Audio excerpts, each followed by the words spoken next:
Hello, and thanks for joining us for this month's edition of The Scope of Things, a no-nonsense look at the realities and enigmas of clinical research, based on those closest to the action who aim for great and, if need be, are willing to shake things up. I'm Deborah Borfitz, Senior Science Writer for Clinical Research News. In today's episode, I'll be speaking with Dr. Graham Hatfull, Professor of Biological Sciences at the University of Pittsburgh, a renowned expert on so-called phage therapy for treating infections caused by some of the worst and often treatment-resistant pathogens on Earth. Dr. Hatfull, it is nice to be talking with you again. Thanks for joining me on the show today. Thanks, Deborah. Great to be here. I am going to assume that most listeners have, at best, a vague understanding of what phages are. So let's start out by making plain what it is we are talking about here and why researchers like you are so fascinated with them. Well, bacteriophages, or phages for short, they're quite simple. They're small biological entities. They're viruses. They're viruses, but not viruses that infect us or animals. They're viruses that infect bacteria. And what we know about them is that they have been around for a very long time. There's lots of them. In fact, there's probably more bacteriophage particles in the world than all other forms of life taken together. So they're very abundant. And the population of phages and bacteria that they infect is a very dynamic population. And so there's lots that we don't know about these phages. There's lots that we would like to know about them. They're pretty accessible. As an experimentalist, you can isolate and study them. There's a long history in biology of phages being very useful and informative. And in fact, they've given rise to technologies like CRISPR and other genetic engineering tools. So they're very much our centerpieces of what we know about biology and what we can do with biotechnology. Wow, interesting stuff here. But the big news emerging only last year in a paper that published in Clinical Infectious Diseases was that in 20 consecutive clinical trials where a nasty myobacterial infection was treated with phage therapy for a few months, more than half of patients had a good outcome. So does this mean it may finally be time to put phage therapy to the test in controlled trials? Well, I think that there's still much that we don't know about the prospects of using phages therapeutically. And it's an old idea. It's been around for pretty much as long as phages have been discovered or known about. And we know that that phages can infect a particular bacterium and can kill it. Therefore, why not use phages as antibiotics, essentially, as antimicrobials, agents that will kill a particular bacterial pathogen? So that's the idea. And interest in it has waxed and waned over the years. There's been a lot of recent interest in it just because there's a lot of concern about the growing prevalence of antibiotic-resistant strains of bacteria. The types of infections that antibiotics just don't seem to be able to clear because of this property of resistance. And so how else are we going to deal with these types of infections? Bacteriophages clearly have the potential to kill those pathogens and therefore could be used therapeutically. There's lots of both challenges as well as opportunities. And the paper that we published on this consecutive series of 20 cases last year provided some insight, I think, into how phages might be used to treat this particular type of infection caused by the mycobacteria. So these are all individual cases, compassionate use cases, cases where the phages have been delivered as a last resort to try to address the infections. And what we saw from those 20 cases is that in 5, because of complications, we couldn't really tell one way or another whether there was a favorable outcome. But of the remaining 15, 11 of those patients did well. We either saw control of the infection or clinical improvement in those, which we were very encouraged by. In 4 cases, we didn't see any improvement, and we don't really know why, although we would like to understand. Mm-hmm. But overall, especially given that these are very, very challenging cases with patients who are very sick and suffering from a number of ailments, the fact that we saw some improvement, we take as a good encouragement that there is the potential there if we can just understand it and tap into it. Yeah. And single phages were used as opposed to a cocktail, correct, of them? Yes. One of the sort of underlying challenges that we have with using phages in this way is that we anticipate that you would see resistance to the phages just as you would to antibiotics. And therefore, there's the idea that maybe if we used more than one phage, we combine them as a cocktail, we could essentially overcome or battle or fight back against this propensity for the bacteria to become resistant. Yeah. Unfortunately, we don't have that many phages to choose from. We have a large collection of phages, but only few of them appear to be useful for doing this. And we don't always have multiple phages to choose from for any particular strain that a patient is infected in. And so for 11 of those cases, we only had one phage available, and that's what we treated with, even though we were worried and concerned about the idea that the strain would become resistant if we only used one phage. In fact, we didn't see any resistance occur in any of the patients. So we think that resistance is a general concern, but we're hopeful that maybe it's less of a concern, at least for the control of these types of infections. And so that works in our favor and balances out a little bit the fact that, we don't really have a lot of phages to choose from, and we would be better off if we had more. Yeah, definitely a good sign. Yeah, I'm fascinated by the idea that these phages all come from the wild by student phage hunters at Pitt. And I'm wondering where exactly have these bacteria killing viruses been found and how big the overall collection has grown. Do tell. Yeah, so we've spent quite a bit of time and have developed programs, so high impact science education based programs to try to just expand the number of phages we have and to try to understand what bacteriophages look like, essentially a process of discovery and trying to define what these things are. So as we said, they're very abundant. They're pretty much everywhere. I mean, they're inside our bodies, but they're also in the environment. If you were to just take a spoonful of seawater or pond water and were to measure the number of virus particles sitting in that teaspoon, it would be about 1 million. And that's a lot, right? Yes. And they're kind of everywhere. Now, one of the fundamental traits that we now understand is that bacteriophages are very specific for the type of bacteria that they infect.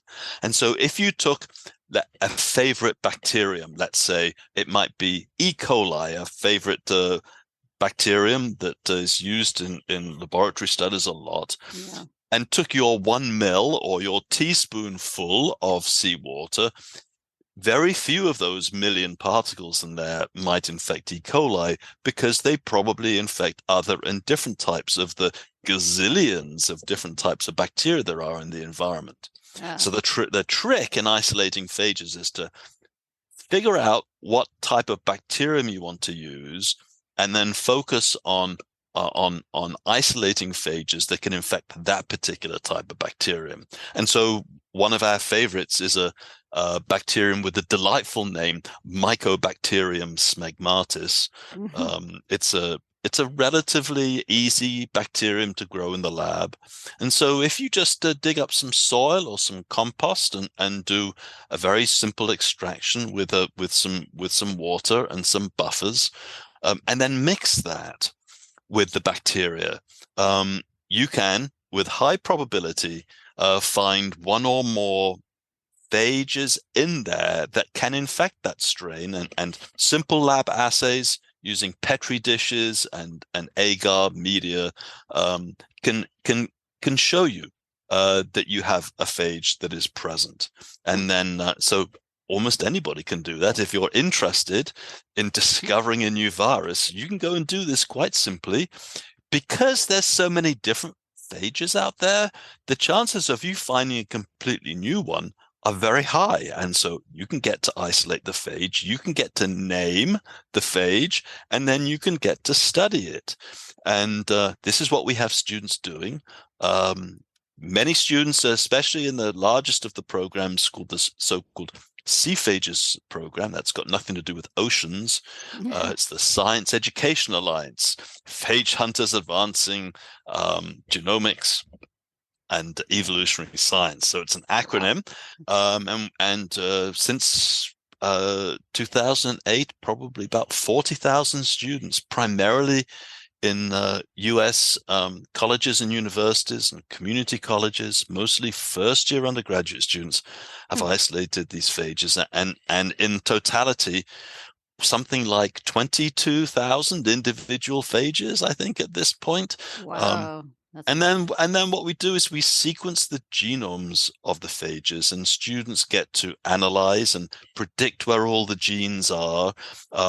And it's when we look at the genetics, at the genomes and the genes, that we can actually figure out how they're all related to each other.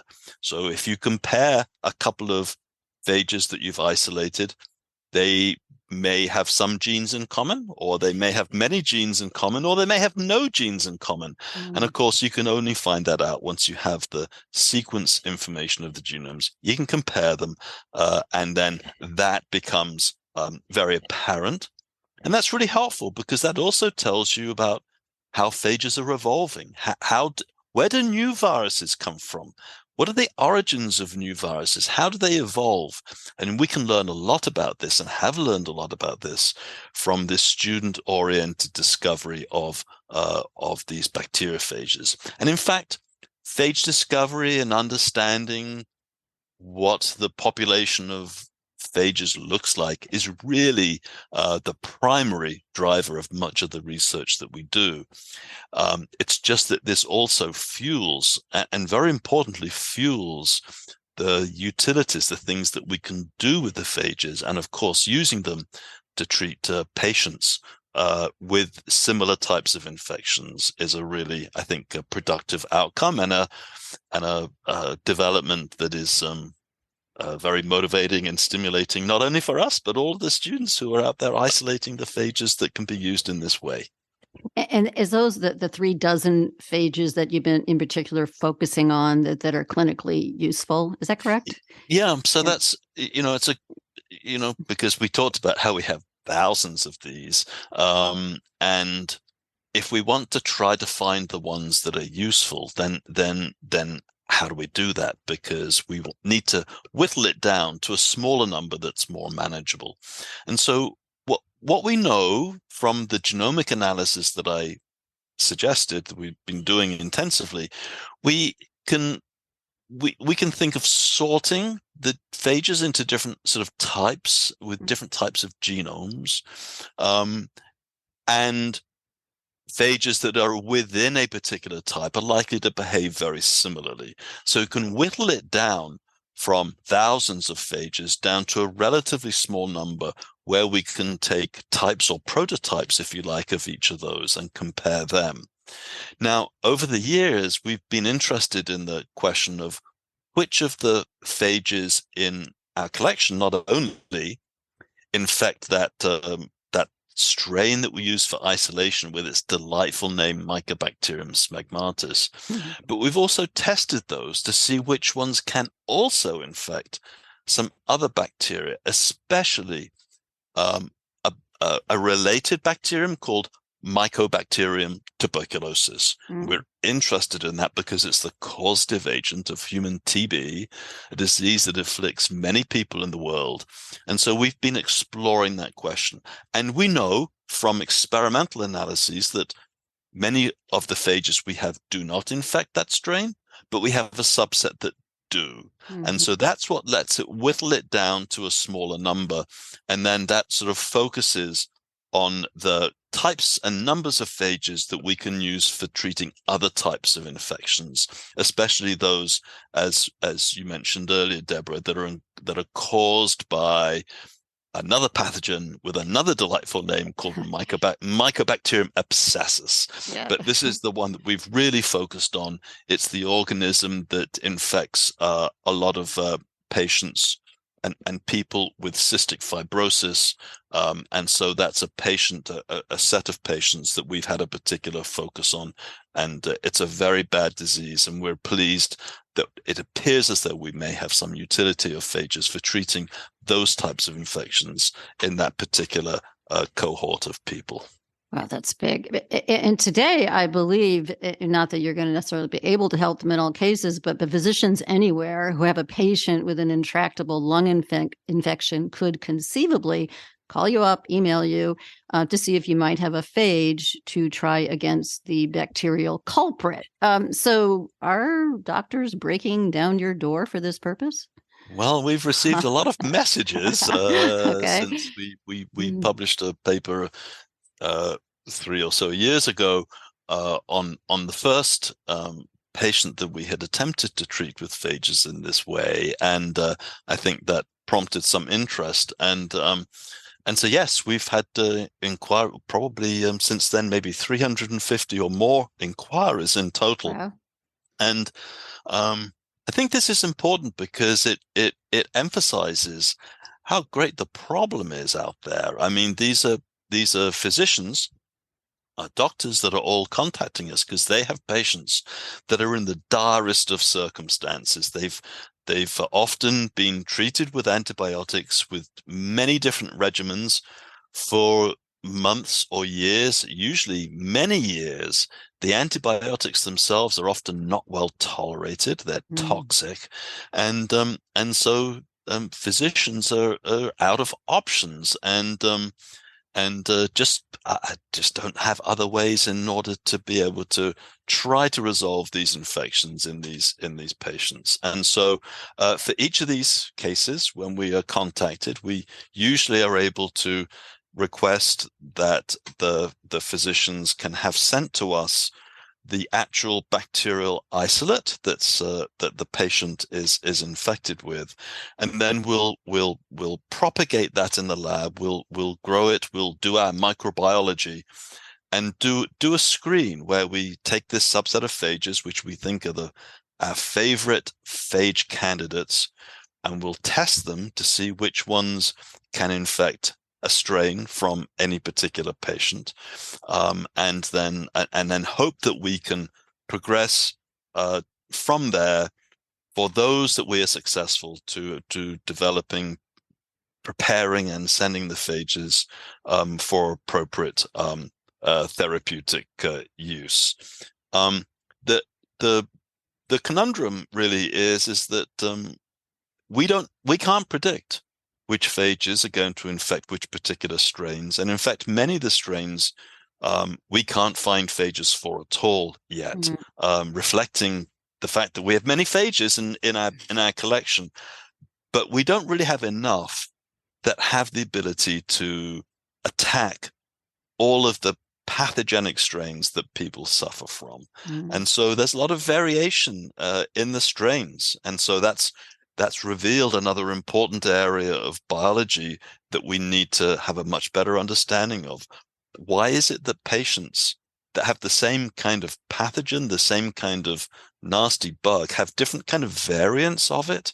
And how can we deal with it? How can we expand our collection of phages and tweak the collection, either through some genetic tricks and genetic trickery, or extended discovery programs to expand that? And that's really where we spend much of our time and effort. And it's it's slow but steady progress as we bootstrap our way through. And I think that we are having some success in expanding the number of potentially useful phages. And we're learning an awful lot about the microbiology, what the determinants are, what is making the bacteria behave in those particular ways, and what is it that we can do with the phages to kind of to tweak them to get them to work better and hopefully help more patients as we continue to get contacts from our physician colleagues out there who have these very difficult patients to treat. And the beneficiaries here are largely cystic fibrosis patients. Is that correct? Yes, there's some. That's certainly a large and an important cohort. Now, not all people with cystic fibrosis have these types of infections, but they're still quite prevalent, and they're serious infections.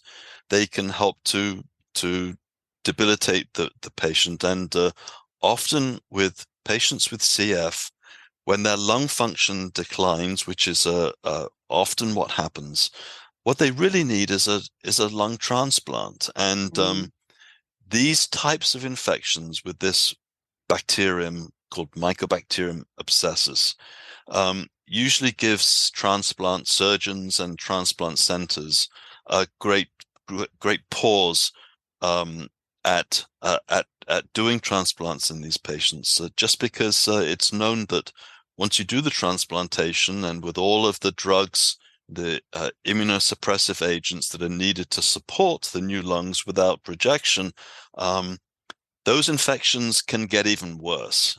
And so one of the potential benefits of controlling the infections with bacteriophages is it may provide a window of opportunity for transplantation for at least some patients who would benefit from them. And so that's a major area of interest for us. Absolutely. That's great. Um, I know that currently phage therapy is considered an experimental treatment, of course, allowed to the FDA's expanded access IND pathway or some equivalent process for compassionate use elsewhere in the world. So I'm wondering, how much of a leap is it really going to be to move into a controlled clinical trial environment with these therapies? And are regulators the holdup here, or something else, like finding companies to sponsor such trials? That's a great question. I think that you're right that all of the cases that we've been involved in have been these so-called compassionate use cases, and they're authorized under regulatory approval from the FDA on an individual basis. I actually think the FDA has been very supportive of this process. They've informed and knowledgeable, quick and speedy. They ask all the right questions, and we try to answer everything in order to make sure that first and foremost, do no harm, right? That's the last thing that we or anybody else does, is want to introduce any harm. So we're very careful about the regulatory process, and the FDA, I think, has been very appropriately sort of rigorous but supportive in how this is done. Clearly, this is not the end game. We would like to get towards a state or a stage where we can conduct clinical trials, as randomized standard clinical trials, where we can really learn not anecdotal information as to how phages might work or to what degree they're safe, but have controlled studies that will tell us with some definitive answers as to how and well they work and how we might be able to use them, the dosage, routes of administration, different types of outcomes, etc. And so yes, the question is, what do we need to get to clinical trials?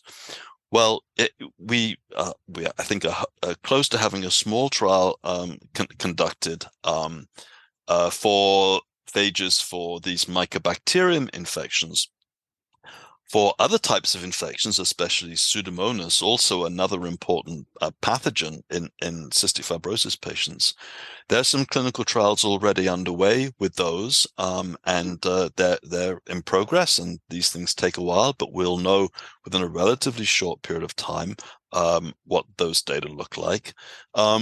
It's the clinical trials themselves have to be approved under rigorous FDA approval. Again, I think for that process too, the folks at the FDA are informed, sensible, and I think have been very sort of supportive while defending the rigor which is absolutely required. Yes. Is the holdback investment? I mean, to some extent, there's been much greater investment in this by the biotech and pharmaceutical industry over the last few years, as there's been technical developments that sort of help to advance the field. But I would come back to the one of the main limitations really remains at the level of the microbiology. So there's more work to be done by basic researchers to kind of to figure out how to sort of simplify the repertoire or the group, the cocktail of phages that you would use in a clinical trial for any particular type of infection. So there's much work that's needed by the basic researchers like ourselves here in Pittsburgh, certainly by investment and support from the biotech and pharmaceutical industries, and obviously with close liaison with all of the regulatory folks that can provide a sort of a sensible route forward to doing this. And I want to touch on also the big upside here with phages, which is that they're pretty low risk from a safety perspective. Can you speak to that? Yeah. Yeah. So as we started out, Deborah, there's phages are in us. We see phages. They're in parts of our bodies all the time. So they're not really foreign to us. They're not only specific, as we emphasized, for a particular bacterial strain that they can infect, but they don't infect don't infect and replicate in human cells and in other cells. And we know from all of the sort of therapeutic administrations that have been done over a long period of time, that it's very rare to see any adverse reactions at all. They seem to be very well tolerated. And so this is a welcome relief, to many patients who are heading in this direction to considering this, is that and they've suffered enough, and the antibiotics can be very tough, lots of bad side effects, and phages, and obviously I should emphasize with antibiotics, you have to get the dosage exactly right, because you want enough antibiotic that's going to be effective, but not too much that's so toxic to you. Whereas with phages, they're very well tolerated, and so the actual dosage is much less of a concern in terms of giving people sort of poisonous things. We're interested to understand the optimal dosages to see what works best in controlling the infection, but it's a real benefit that they're very well tolerated, and provided we can nail these other issues about specificity and getting the right cocktails together, that issue of safety and not having it to be as much of a concern helps to pave the way to move forward. Now, when we spoke last summer, you told me the Pitt team was then talking with physician collaborators in Colorado who regularly deal with cystic fibrosis patients suffering from these mycobacterium infections about securing funding for some small clinical trials. And you had also mentioned you were in active discussions with other partners in and outside the U.S. about finding financial support to launch larger multi-center studies. Did these efforts ever bear any fruit? Where are you at there? Yeah, I think we've made good progress with our collaborators in Colorado. We are awaiting decisions on funding to move forward with a small trial there. So that's good progress. These are complicated processes to navigate.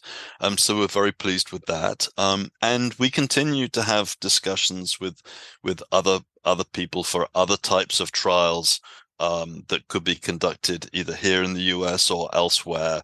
So there's a lot of work to do there. I think there's been good progress. What we definitely do see is in other places, Australia is a good example, where they've been very active in developing an entire nationwide program called Phage Australia, where they're trying to promote an infrastructure and investment that will facilitate the development of the therapeutic use of phages for all different types of infections. So there's been a lot of action there, a lot of action in Europe, and our colleagues in the UK and in Belgium and elsewhere. So there's been a lot of action, and it's become a very sort of busy space in the health related fields, and I'm it remains to be seen what happens from a larger scale. But I think that, you know, in another year, in the next few years, I expect to see a lot more investment, a lot more development, and a lot more trials that will really put us in a good position to see what the therapeutic utility is going to be and how it can be best harnessed. Well, I appreciate you broadening my knowledge base on this topic. I had no idea so much was going on, and I certainly want to be following developments on this front. Dr. Hatfull, this is all such weirdly wonderful and promising stuff we've been talking about today. I so respect your passion for getting to answers for patients when it most matters, or most appears there's no answers to be found. You are truly a light of hope in this world. Pitt is lucky to have you. I appreciate you taking the time to talk to me today. Keep up the good work. Well, thank you for your kind words, Deborah, and always happy to talk about phages. I will ask you here again. And as always, a big thank you to everyone out there for listening in. For more straight talk on studies involving humans, visit clinicalresearchnewsonline.com. And if you're a clinical research professional, we hope also to see you at our next Scope conference, where we make things happen. Bye for now.